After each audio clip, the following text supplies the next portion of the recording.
On va faire une crème brûlée au pain d'épices. Donc, dans une casserole, je mets 30 centilitres de crème et 25 centilitres de lait.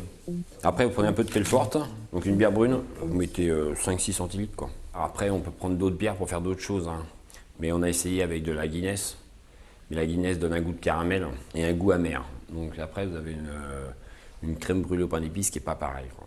Donc là, on va le faire chauffer à fond. Et après, une fois que ça va bouillir, on va ajouter le pain d'épices qu'on a coupé préalablement en morceaux, grossièrement, hein. Vous laissez votre pain d'épices se gorger de lait, de crème et de bière. Et une fois que le pain d'épices est gorgé, vous le mixez. Et une fois que c'est bien mixé, vous avez juste à ajouter le sucre et les œufs dedans.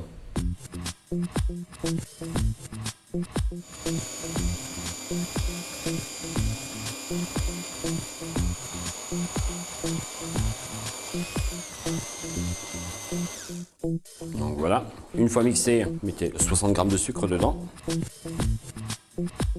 Vous remuez. Et là, vous ajoutez à peu près 2 œufs. C'est suivant la consistance que vous voulez. Et après, vous prenez une petite cuillère et vous mettez ça dans les moules. Il faut un ramequin avec une épaisseur de maximum 2 cm. Hein. Donc après, vous prenez votre petite coupelle et vous mettez au frais. Il faut que la crème soit complètement froide pour la faire cuire. Et ensuite, vous mettez au four, 1h15 à 90 degrés.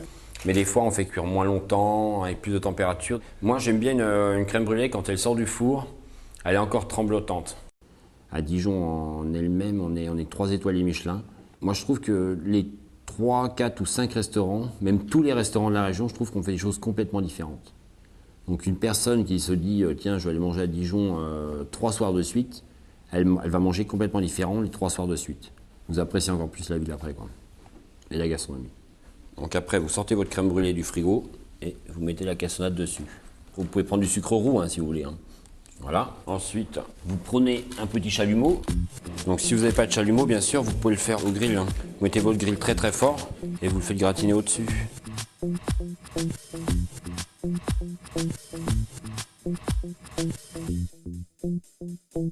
Pour la crème brûlée, j'ai choisi un Muscat Rivesaltes. Donc c'est un vin qui est doux, sucré. C'est souvent un vin qu'on prend pour le dessert, donc il peut se marier avec d'autres choses que la crème brûlée, avec du chocolat, avec une glace, avec plein d'autres desserts. Voilà.